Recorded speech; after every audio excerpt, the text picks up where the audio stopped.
भारत के अंदर अगर दंगे रुकवाने हैं तो सबसे पहले मुल्ला बनाने वाली जो फैक्ट्री है, मदरसा, ये बंद कराओ। कोई कह रहा है 400 साल बाद औरंगजेब जिंदा हो गया कब्र से। अरे हम उसी कब्र में दफन कर देंगे जिस कब्र की तुम बात कर रहे हो, और महाराष्ट्र की धरती से ही कब्र उखाड़ी जाएगी औरंगजेब की, देख लेना तुम। क्या ये भारत के लोगों को समझ में नहीं आ रहा है क्या कि नागपुर की घटना शर्मनाक ही नहीं, हिंदुओं तुम्हारे लिए सबसे बड़ा अभिशाप है। औरंगजेब की कब्र तोड़ो मत, उसको मॉडिफाई करके शौचालय बनाओ।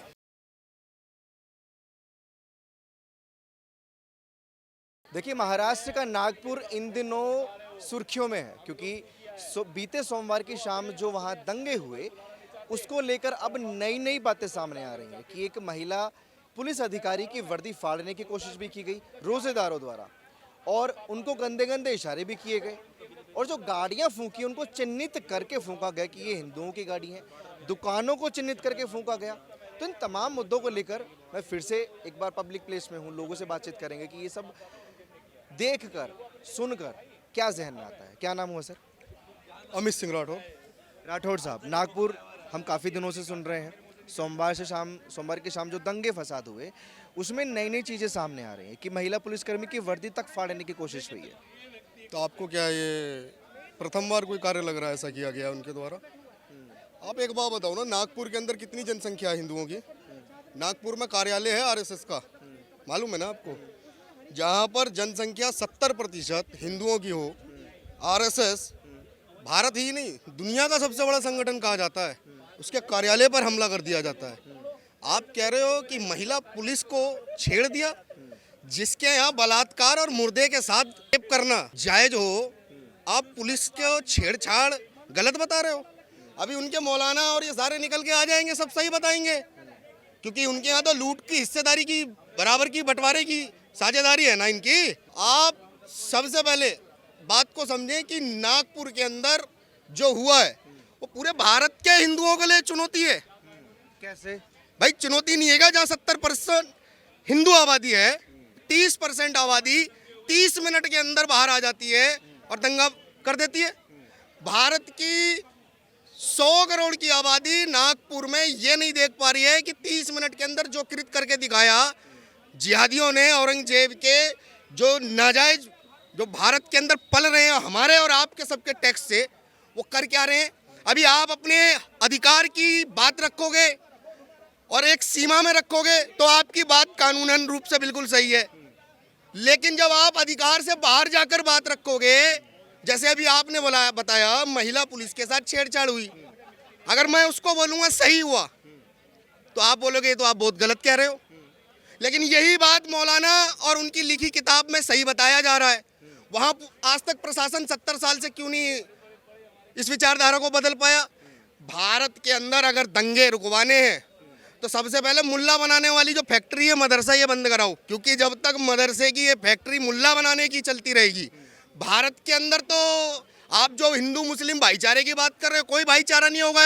हिंदू नागपुर क्या, दिल्ली क्या, महाराष्ट्र क्या, आप भारत के एक एक कोने और 800 साल का इतिहास उठाओ ना, यही तो बर्बरता हुई है ना बहन बेटियों के साथ। और क्या हुआ है? इतिहास में भी जाएंगे, लेकिन जो ट्रस्ट था, इतिहास में ही तो जाएंगे, जब तो वर्तमान में लड़ पाओगे। भारत के हिंदुओं लड़ने के अलावा कोई सोल्यूशन नहीं है। लड़ना क्यों नहीं पड़ेगा? अपने अधिकारों के लिए आवाज उठाना लड़ना नहीं होता है क्या? क्या लड़ना केवल किसी को मार देना ही लड़ना होता है क्या? आपको एक बात समझ में नहीं आ रही कि भारत की सरकार हिंदुओं के बच्चों को स्कूलों के अंदर क्या बना रही है और क्या पढ़ा रही है? नौकर बनाने के लिए या जिहादियों से पिटवाने के लिए? क्या ये भारत के लोगों को समझ में नहीं आ रहा है क्या कि नागपुर की घटना शर्मनाक ही नहीं, हिंदुओं तुम्हारे लिए सबसे बड़ा अभिशाप है कि बांग्लादेश में होने वाली घटनाओं पर मौन रख लिया। दिल्ली के अंदर क्या हुआ था? दिल्ली दंगों के अंदर पुलिस अधिकारी में कितने चाकू मारे थे, नाले में फेंका था। आप एक बेटी की बात कर रहे हो, ऐसी करोड़ों बेटियां जौहर कर गई, हजारों लाखों रानियां जौहर कर गई। आप उनकी भी बात करिए ना। वर्तमान की लड़ाई तो आप पीछे से ही तो लड़ोगे ना। औरंगजेब कौन था? कोई कह रहा है 400 साल बाद औरंगजेब जिंदा हो गया कब्र से। अरे हम उसी कब्र में दफन कर देंगे जिस कब्र की तुम बात कर रहे हो, और महाराष्ट्र की धरती से ही कब्र उखाड़ी जाएगी औरंगजेब की, देख लेना तुम। लोगों ने ट्रस्ट करके भारतीय जनता पार्टी को चुना, केंद्र में भी और राज्य में भी। उसके बावजूद भी अगर लोग सेफ फील नहीं करेंगे तो भरोसा नहीं टूटेगा। देखिए, लोगों ने ट्रस्ट कर कर कांग्रेस पार्टी को भी चुना था, एनसीपी को भी चुना था। इस देश की जितनी राजनीतिक पार्टियां हैं सबको तो लोगों ने ही तो चुना था। आप एक पार्टी की ओर क्यों जा रहे हो? हम कह रहे हैं सारी की सारी पार्टियां मक्कार हैं। केवल राजनीति करनी होती है उस समय तो ये लोग बात करेंगे शूरवीरता की, भारत के इतिहास की, लेकिन जिस समय भारत के इतिहास को बच्चों को पढ़ा देना चाहिए तो वहाँ पर ये मूर्ख बन जाते हैं। वहाँ पर सेकुलर की शिक्षा हमको पढ़ाई जाती है। एक तरफ हमारे ही टैक्स से इनके बच्चों को मुल्ला मौलाना बनाया जा रहा है। हमारे बच्चों को कहाँ बहादुर बनाया जा रहा है बताओ ना? कहाँ हमारे शूरवीरों की कथाएं धारण करवाई जा रही हैं? नहीं करवाई जा रही। केवल जयंती पर फोटो के ऊपर माला चढ़वाई जा रही है और माला चढ़वाने में सबसे आगे भारत के नेता हैं। क्योंकि आपको एक बात स्पष्ट कर दूं, माला चढ़ाने से ना भारत बचेगा, ना भारत की संस्कृति बचेगी, ना भारत के लोग बचेंगे। और ये जितने नेता हैं ये सब मरवा देंगे हमारी आने वाली पीढ़ी को। क्योंकि जब तक हमारे बच्चे अपने इतिहास को खुद पढ़ेंगे नहीं और अपने हाथ में एक हाथ में शस्त्र और एक हाथ में शास्त्र लेकर भारत के उत्थान के लिए नहीं उतरेंगे सड़कों पर, कुछ नहीं हो सकता। ये याद रखना जीवन में आप। तो अगर सरकार विफल है हिंदुओं की रक्षा के लिए, क्योंकि जो खबरें हैं चिन्हित करके गाड़ियों को वहां जलाया हुआ है, तो जो शस्त्र और अस्त्र की आप बात कर रहे हैं वही एक लास्ट सॉल्यूशन रह गया है लोगों के पास, हिंदुओं के पास? मेरे घर पर कोई भी हमला करेगा तो मैं उसकी क्रिया की प्रतिक्रिया अवश्य दूंगा। अगर आप एक बात बताओ, दुनिया के अंदर जो जितनी ज्यादा हत्या कर रहा है वही तो शांति का संदेश लेके आ रहा है, नहीं ला रहा है क्या? बताओ ना, गाजा के अंदर क्या है, यूक्रेन में क्या है? जहां जहां युद्ध हो रहा है और युद्ध लाशों पे होता है और जो जितने ज्यादा मारता है वही शांति का संदेश लेके आता है।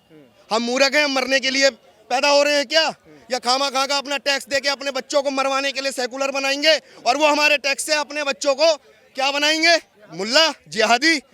ये देखो, सरकार की विफलता वर्तमान नहीं, शुरू से है, 70 साल से नहीं, 800 सालों से जब राजशाही शासन से था।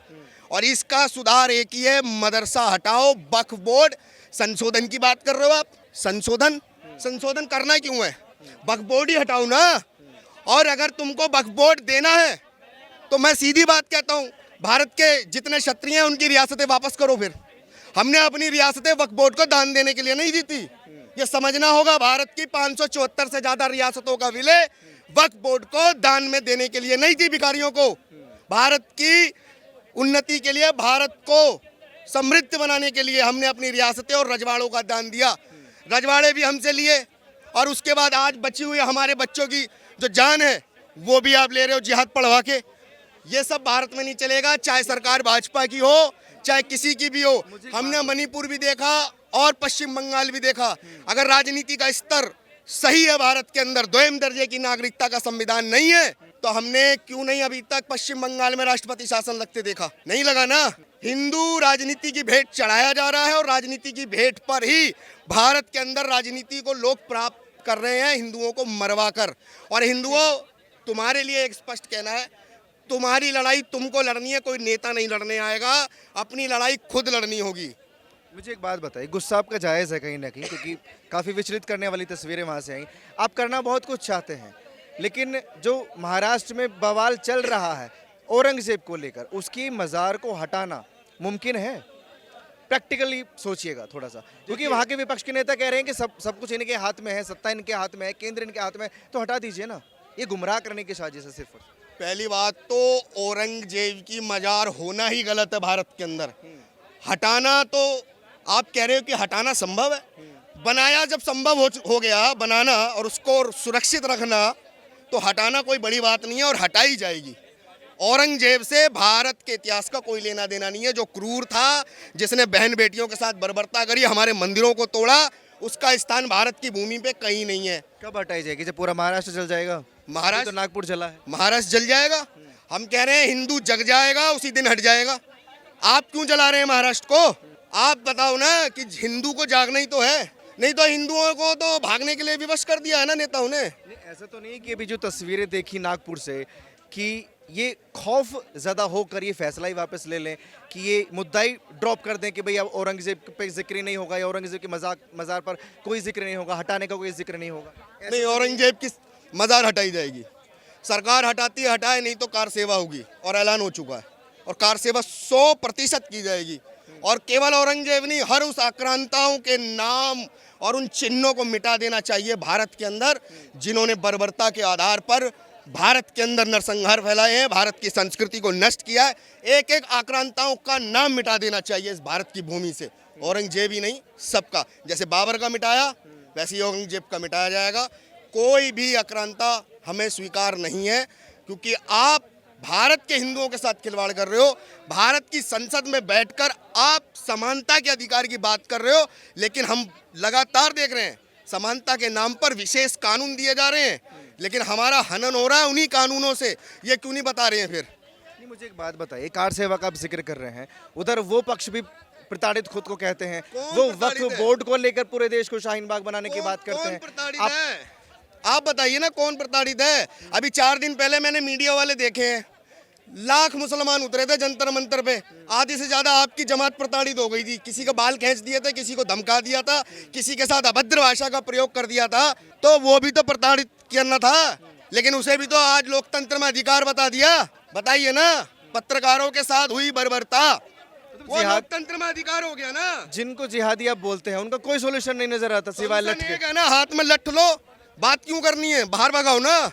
जो जिहादी है, जिहादी के लिए जूता हाथ में और एक हाथ में हथियार लो, उससे कोई वार्ता नहीं होती है, क्योंकि जिसकी बुद्धि ही उल्टी है भाई, उससे एक सीधी बात नहीं होती है। और जिसको सीधी बात करनी है भैया, वो अपने परिवार का रिश्ता कराए उनसे, जितना कराना है। हमारा उनसे कोई लेना देना नहीं है। भारत की संस्कृति संतों की है, ऋषियों की है, किसी मुल्ला मौलाना की नहीं है, ये याद रखे। ये हिंदुओं के लिए ना बड़ी शर्मनाक बात है। वो 30 मिनट में तैयार हो जाते हैं आपको आगजनी करने के लिए, आपकी गाड़ी फूकने के लिए, है ना, आपको टारगेट कर लेते हैं, और आप 70 साल से उन्हें रोकने के लिए तैयार नहीं हुए। ये बहुत बड़ा हिंदुओं के लिए ना शर्मनाक है। ये क्या करते हैं ये लोग? कौन है ये लोग? कौन ढूंढेगा इन्हें? ये है ना, कुछ लोग कह रहे थे कि भाई ये भटके हुए लोग हैं, है ना, कुछ लोग कह रहे थे कि भाई ये तो अनपढ़ गंवार लोग हैं, है ना। लेकिन ये कभी अभी उसमें मध्य प्रदेश में हुआ था कि भाई इंडिया जीत गई मैच में, और तो उन्होंने आगजनी की स्टार्ट कर दी, मारना पीटना स्टार्ट कर दिया, है ना। तो ये कौन लोग हैं, इन्हें समझना पड़ेगा। आपके हिसाब से कौन लोग हैं ये? मैं हिंदू से वही तो पूछना चाह रहा हूँ कि ये कौन लोग हैं, इन्हें समझो और पहचानो, इन्हें निकालो अपने देश से, किसी भी रूप में निकालो। सरकार हमारी है ना, सरकार हिंदुओं की है, लेकिन क्यों इन पे कार्रवाई नहीं होती है? रीजन क्या है? क्योंकि इतिहास भी चीख चीख कर बताता है कि वो आक्रांता थे, आज़ादी को भी 77 साल हो चुके हैं, इसके बावजूद भी कब तक लोगों को समझ में आएगा कि ये आक्रांता थे, ये बुरे लोग थे, इनका पक्ष नहीं लेना है। अच्छा एक बात बताओ, एक मूवी आई छावा, है ना, छावा से औरंगजेब की क्रूरता दिखाई गई, है ना। कुछ हिंदुओं को पता लगा, क्योंकि हमारा इतिहास एनसीईआरटी की बुक हमारी सारी चेंज कर दी गई, पता नहीं है, तो मूवियों के थ्रू, हमें सीरियल के थ्रू पता लग रहा है कि हमारे पूर्वजों पे कितना अत्याचार हुआ, इन क्रूर राजाओं ने कितना अत्याचार किया। तो उस मूवी को देख के हम जैसे हिंदू जागरूक हो रहे हैं, और वो कह रहे हैं कि औरंगजेब कौन था यहाँ ये लुटेरा था, है ना, आतंकी था, और इतनी बर्बरता करी थी हिंदुओं के साथ। तो उस औरंगजेब की कब्र वहाँ क्या कर रही है? उस कब्र को तोड़ो, यही तो वो था। लेकिन ये जो आज ये बता रहे हैं हमें कि औरंगजेब आज भी हमारे दिलों में जिंदा है, तो मैं हिंदुओं से पूछना चाहूँगा कि महाराणा प्रताप तुम्हारे दिलों में जिंदा नहीं है? छत्रपति शिवाजी तुम्हारे दिलों में जिंदा नहीं है? दादा सूरजमल तुम्हारे दिलों में जिंदा नहीं है? अरे उन्होंने तो हिंदुओं के लिए अपना बलिदान सर्वत्र बलिदान दे दिया, तुम क्या कर रहे हो उनके लिए, है ना। और उस कब्र को तोड़, मैं बिल्कुल खिलाफ, उस कब्र को तोड़ना नहीं चाहिए औरंगजेब की, बल्कि उस पर शौचालय बनाना चाहिए, बेहतरीन शौचालय, जहाँ लोग बाग जाए। और उसको हमारे छत्रपति संभाजी राव के साथ क्या किया, उसके जख्मों पे नमक लगाया गया, है ना, आंखें नोच ली गई। तो हम हिंदुस्तानी, अब औरंगजेब तो है नहीं, वो तो गया 72 हुरों के पास, हम हिंदुस्तानी उसे कम से कम वो नमक दे सकते हैं और अपना यूरिया दे सकते हैं। तो उस पर सुंदर कब्र बनाओ, बहुत बेहतरीन कब्र। यही कब्र मैं क्यों कह रहा हूँ, 500 साल से हमारे रामलला टाट में रहे हैं। तो ये लोग क्या कहते थे, उस रामलला की जन्मभूमि है जहाँ हमारे रामलला ने जन्म लिया, जो विश्व के पहले राजा थे, उस पर क्या करो, अस्पताल बना दो, हॉस्पिटल बना दो, स्कूल कॉलेज बना दो, यही बोलते थे ना। आज हम कह रहे हैं कि औरंगजेब की कब्र तोड़ो मत, उसको मॉडिफाई करके शौचालय बनाओ, ताकि हिंदू जाएगा, ताकि पता लगेगा ये वो आतंकी था जिन्होंने हमारे संभाजी राव, हमारे हिंदू राजाओं पे कितना अत्याचार किया, उसको महसूस होना चाहिए। ये आपके विचार हैं। हाँ, ये मेरे लेकिन विचार अभी एक भैया कह रहे थे कि कार सेवा करेंगे अगर औरंगजेब की मजार वहाँ से नहीं हटाई गई। अभी विश्व हिंदू परिषद ने बजरंग दल नहीं बोला है कि कार सेवा करेंगे। हम कार सेवा, हर हिंदू तैयार है। हम 1992 में इतने बड़े नहीं थे कि हम रामलला की कार सेवा कर सके, अयोध्या में कार सेवक भाग ले सके, है ना। लेकिन आज हम उस सक्षम है हर चीज़ से, तन मन धन से, बल से भी हम सक्षम है। अगर कार सेवा का वो होता है विश्व हिंदू परिषद, तो पूरा समाज, हिंदू समाज दल बल के साथ जाएगा और वहाँ पे कार सेवा करेगा और उस कब्र को नस्ते नाबूद कर देगा। नस्तो नाबूद का, जिसको लेकर ये बवाल चल रहा है जिसको लेके महाराष्ट्र में। बवाल हो रहा है, मतलब ये बवाल हो क्यों रहा है मेरे समझ में नहीं आता यार। कि हमें तो बता दिया गया कि भाई औरंगजेब महान था, है ना। हमें ये क्यों नहीं बताया कि छत्रपति शिवाजी भी महान थे, दादा सूरजमल भी महान थे, कुंभाजी राव महान थे।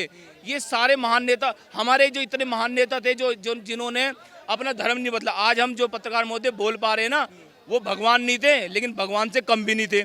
आज हम जो अपने गहरे अपने मर्जी से सांस ले पा रहे, सिर्फ उन्हीं की बदौलत है। आज अपने मंदिरों में पूजा कर पा रहे, अपने मंदिर स्थलों में पूजा कर पा रहे, सिर्फ उन्हीं की देन है। लेकिन वो इतिहास छुपा दिया गया हमारे से, हमें बता दिया गया औरंगजेब महान, अकबर महान, बाबर महान, ये महान। तो ये कहीं ना कहीं हमारे इतिहास के साथ खिलवाड़ हुआ और हमारी सभ्यता संस्कृति के साथ भी खिलवाड़ हुआ। ये बर्दाश्त नहीं होगा और कार सेवा के लिए हम सारा हिंदू समाज दल से साथ है और कार सेवा करने के लिए तैयार रहेगा।